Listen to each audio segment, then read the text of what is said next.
Hi, good afternoon. 其實我香港人嚟嘅，不過慣咗用英文做呢個 presentation，所以我唔想獻醜啦，所以我就 stick 翻條英文嚇。好。Thank you so much for having me. This is actually especially special because I was told that they're actually going to be young students. Can I just see who is here as a student? 淨係得 stand 舉手. Okay, yes, we see at the back. Thank you so much for joining. We're just so glad that you could join us. So thank you, Erica, for introducing Grab. I will talk more about the company later, but I am not the founder of the company, so I'm trying not to take too much credit and instead show you a very quick video that the Economic Development Board of Singapore has prepared, filming our actual co-founder and CEO, Anthony, and let him talk a little bit about our company. So our co-founder, CEO, his name is Anthony Tan. He's originally from Malaysia, and he founded the company with his classmate at Harvard Business School 7 years ago, and currently he is the CEO of our company.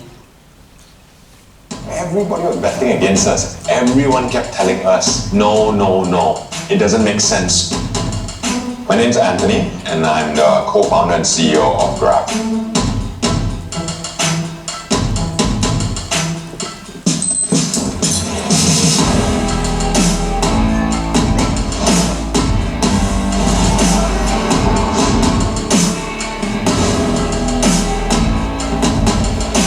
Initially, when I started, it was to solve a real social problem by giving a safe, affordable means of transportation. Using technology will drive Southeast Asia forward. That was my bet. There were times when we nearly couldn't pay salaries. Yeah, it was really tough. I mean, you had many competitors, European, American. How do you compete with these global giants? We knew that we had a competitive advantage. We knew that nobody would be more committed in this region than us. Everybody kept saying, oh, you're setting this up to sell, is it? But we said, no, we're not sellers, we're buyers. We want long-term strategic partners who feel tremendously strongly for Southeast Asia. Didi choosing SoftBank, Uber, Toyota. The one thing we could all converge on is we all are here to stay in Southeast Asia. What do we envision? A company that started in Malaysia, a company that's now based in Singapore. We can build from a local champion to a Southeast Asian champion to a global champion.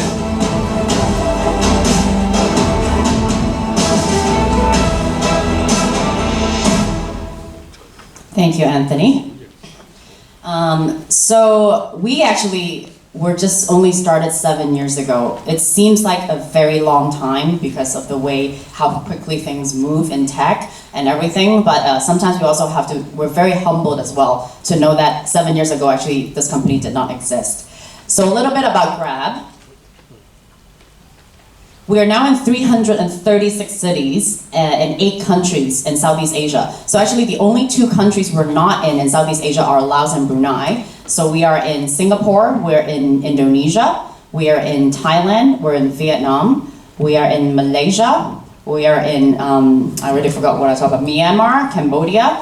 And so basically anything I would like to say south of Hong Kong, you look down, we have our footprints and we're the #1 market share in all of the countries. We also are the most valuable, currently, most valuable tech company in Southeast Asia. We're valued at a little bit over $14 billion US.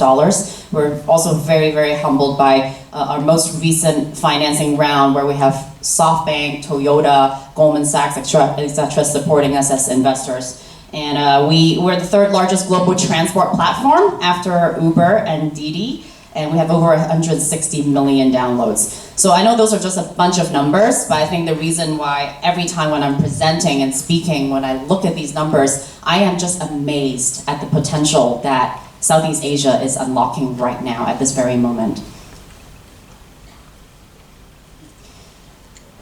How many of you here have been to Philippines or Indonesia or even Thailand?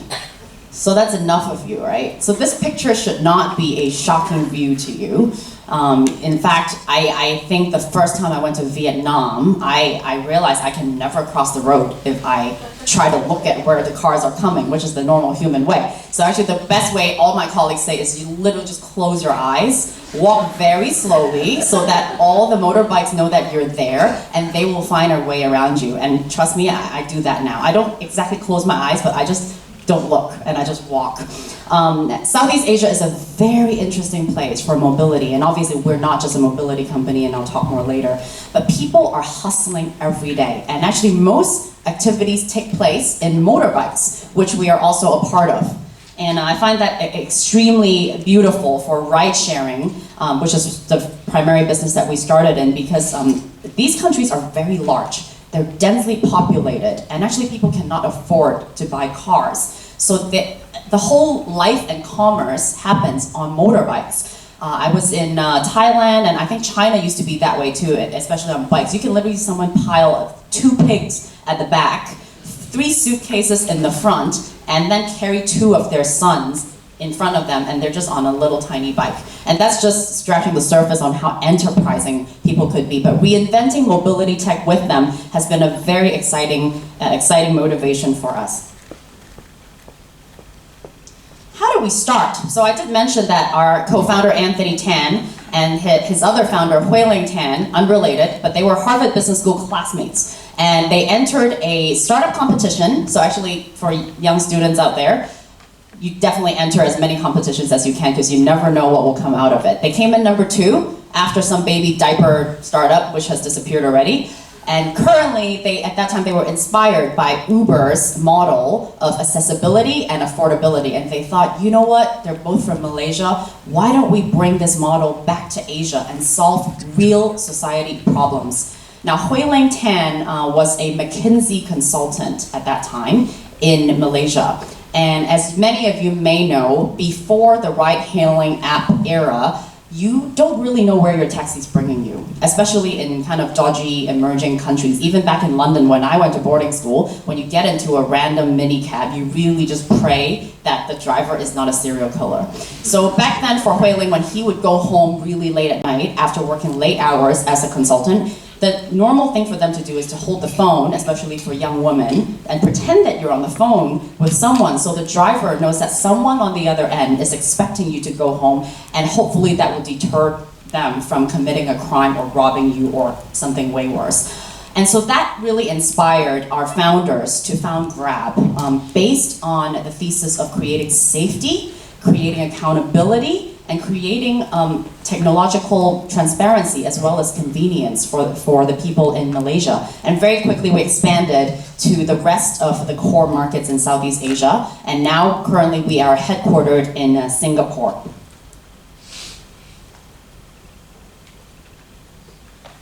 Now this is Southeast Asia. I actually realized that people like to think about them as a whole economy, but what I've really learned, having joined Grab 1.5 years ago, is that even though people do collectively look at Southeast Asia as one economy, it is made up of 10 different countries. Every single country has a different religion, different ethos, different culture. Let's say you go to Thailand and you go to areas where drag queen shows are a very normal part of tourist attraction, and then you go to Malaysia or you go to Indonesia when it's predominantly Muslim and people are very conservative, and then you go to Vietnam where you see young people, 70% of them are under 35 years old, and they're clubbing and going to bars on the streets every day. And then you go to Singapore where it's no different from a first world American country. Every single country in Southeast Asia displays a different way of living, and hence for us being hyper-localized and dealing with each country with a different wisdom and a whole different set of problems and dealing with the government in a different way is key. So that's actually how we navigate our business. We are the first company in Southeast Asia to cross $1.5 billion in net revenue.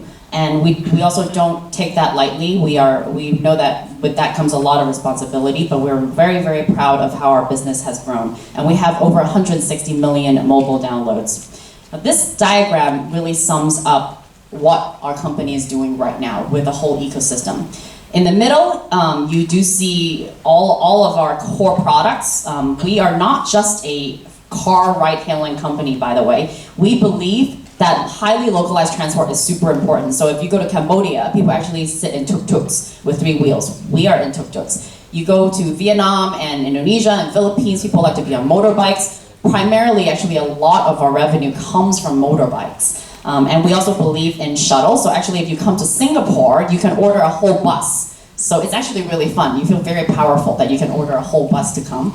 And for people who need affordability consideration, you can order a seat on a bus at a price that is actually very affordable for middle class, lower middle class. So we try to be hyper localized, not just to countries, but also to different customer segments as well. On the right, you will see how we extended beyond mobility last year. So last March, we actually had a landmark transaction when we acquired Uber's operations in Southeast Asia in the 8 countries. We would actually like to think about it as Uber entrusting us with their business and wanting to partner with us, because today Uber is our largest shareholder.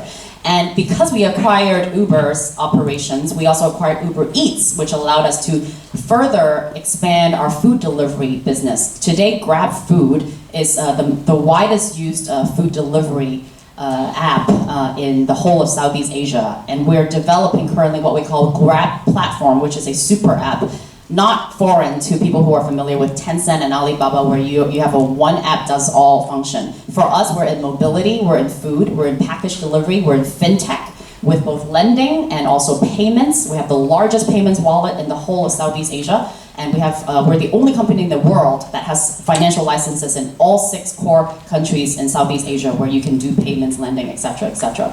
So a big part of it is we want to bring people closer to what matters to them. We are in segments that are all necessary segments every day, high frequency usage. And so we want to be able to help people in Southeast Asia move forward and drive forward the region. This past round of financing, we are very honored that Ping An invested in us, and then we have a very exciting partnership that we've literally just launched this past month, September, called Ping An Good Doctor, which we basically have launched in Indonesia already. So in Indonesia, I don't know, this is a shocking statistic to me, but for every 1 doctor, there's about 1,667 patients. In Hong Kong, that ratio is about 1 to 500.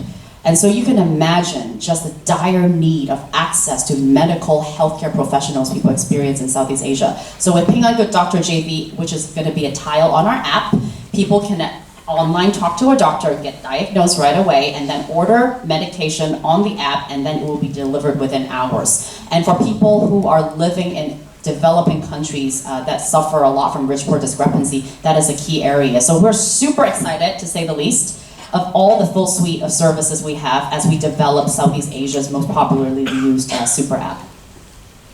These are just some pictures. We have also launched scooters, so if you come to Singapore, try our scooters. We will not be responsible for what happens to you if you drive recklessly, but people really do love this mode of transport in countries and cities where the infrastructure is very conveniently set up. Micro-entrepreneurs. So a lot of people are employed on our platform, which I find to be one of the most exciting things about technology is you find creative ways to employ people. So not people who drive on our cars, motorbikes, tuk-tuks, but also people who are agents. We actually need to physically recruit people to be our drivers because Southeast Asia is 70%, close to 70% unbanked. People still store cash under their bed. People do not have a formal way of recruiting or going on LinkedIn or finding out about jobs. So actually, one of the companies we own in Indonesia called Kudo, there's a physical agent who stands on the street, knows everybody down the street, and he will be able to recruit and tell people and bring them online and tell them you can drive with Grab, you can download an app, you can buy a cell phone for the first time. We also offer cell phone financing. And all of that is just a creative way to bring on these micro-entrepreneurs, which are drivers, delivery partners, agents, onto our platform network so that they can have a flexible way of being employed and a creative way of making money. Southeast Asia right now these are really important stats, I think. 640 million people live in this region. That is more than the European Union and America. EU is about like 514 and North America is around 360 million, which really highlights the potential of this region. And I think it's quite important too for people from Hong Kong, China right now to be more aware of the statistics, because a lot of operations actually are interlinked. I know a lot of businesses in Hong Kong, for example, will have factories, will have outlets in Southeast Asia, and actually Southeast Asia has benefited a lot from the US-China trade relations. Vietnam, for example, has benefited so much from manufacturing. Like my father here, he used to be in textiles. He moved his factories to Cambodia many, many years ago. That really shows how competitive Southeast Asian countries are, not just lower cost of living, but the way localization happens and how they really are the dongguns of like 30 years ago for us, right? So to really have a correct view of how to have a good business relationship with Southeast Asia, I think is a very key element for us Hong Kongers to think about. So the potential of 640 million people. $1 trillion US is predicted that the ASEAN GDP can be created over the next 5 years. That's almost like a third of ASEAN's current GDP. It's a staggering number, but basically the growth and the GDP growth right now, the whole world is looking at Southeast Asia. I was being told by some of my Silicon Valley friends that as of a few months ago, about 6 months ago, all of these investor calls that Microsoft, Google, Facebook, all the senior management, when they're talking about strategy, probably into the 5th or 4th minute, the CEO will ask, so what is our strategy for Southeast Asia? And I think that really is very telling, whether we are investors or operators or business owners that want to start something. Now, before I move into this part, I do also want to highlight something super interesting. Mobile penetration in Southeast Asia is 120%, which means you can be someone who may not even have a proper home, but you have 2 cell phones. And that is something that my Philippines friends have told me. They said, my helper has a nicer phone than I do, and she has 2 of them.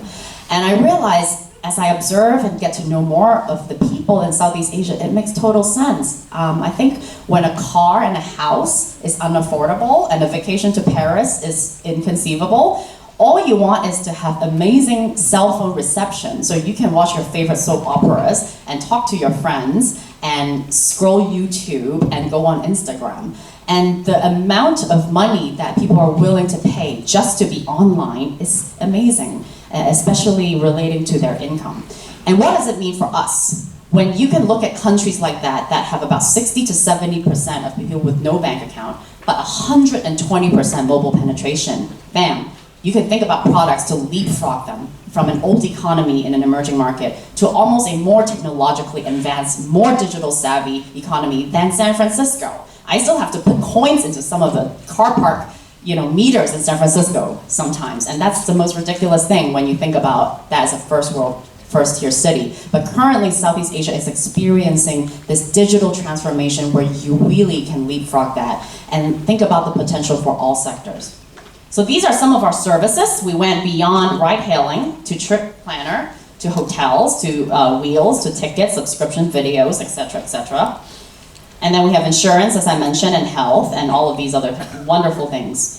One thing I want to mention about this slide that I hope everyone will take away here is the potential of growth. Mobility is expected over the next, I guess this is a little outdated already, but by 2022, a 3 to 5x growth. If you look at also food delivery, which I know some of you guys probably use Deliveroo and Food Panda here too, it's a 5 to 7x, which denotes a 13 billion market potential on the upside. Digital payments, even more, 2 to 4x, but basically looking up to $220 billion in potential by 2022. Talked about the Uber part. What I really found to be my takeaway, because I joined Grab right when the Uber merger happened, is that someone can be your client, competitor, and colleague at any time of the day. One moment we were hating the Uber guys. The CEOs could not even be in one room together because all the press and everybody says you cannot be in one room. There's so much speculation. The next day they're best friends and we're the closest partners right now.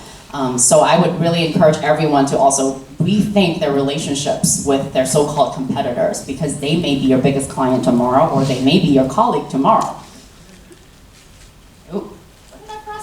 Sorry. Okay.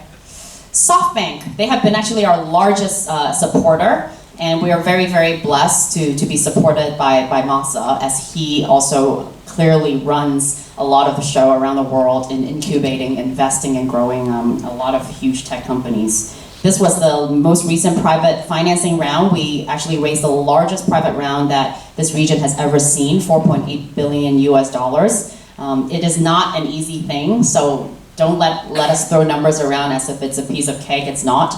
But I think that the testament is not only to Grab, but also to people's optimism in technology in Southeast Asia and in innovations around the region for people to really be supporting us this much. We're excited to have Toyota on board. We're actually co-designing cars, looking at factories, factory time together. We're excited to have Goldman Sachs. We're excited to have Silicon Valley funds like Lightspeed, Yamaha, Kia, MasterCard, Microsoft, etc. to be part of our investor base.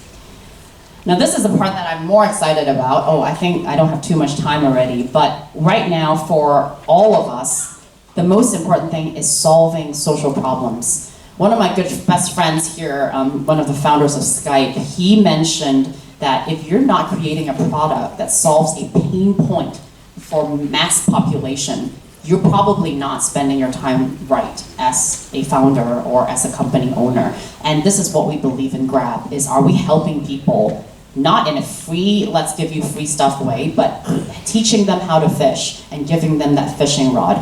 These are just some of the pictures of people that we have brought into our ecosystem along the way. James is our 5-star, one of the top drivers on our platform. He cannot hear, but we have actually created an aspect in our app where deaf people immediately, you will be notified as a customer if you come to Singapore, if you have a deaf driver, to say, hey, your driver is deaf, but it doesn't affect anything. They drive very well. Please communicate with them via the app and allow the running to be going on smoothly. We also have simultaneous translation on our app, where if you go to Indonesia and you don't speak Bahasa, you can communicate with a driver in the language immediately. So those are just some of the things we do with our tech. We helped someone who was an amputee to refit a vehicle that he could drive in so that he could get a job. This guy is someone who used to make 130 US dollars a month. Currently, he's earning 10x, and he's also owning a chicken farm on top of the 2 bikes that he got financing, and he's buying his first house. And we actually have spent some time with him, Rudianto, and he's a wonderful story of how we want to empower micro-entrepreneurs in Southeast Asia. And this is also a disabled person who is able to deliver food on her wheelchair in Singapore, even though she may take a slightly longer. People really, really support people who can be empowered and dignified in their employment. So thank you so much for listening. If any of you ever end up in any of the countries in Southeast Asia, send me an email. I'll be there, or one of our team members could be there. Please feel free to come and look at our operations. But most of all, I just hope everyone can look at tech as a force for good, because tech is a nuclear bomb. We are in a time and era in life that the world has never seen before, and technology, because of its ability to scale and multiply, it can do so much good and so much harm depending on how we use it. So I hope that all of us can use tech for good. Thank you so much.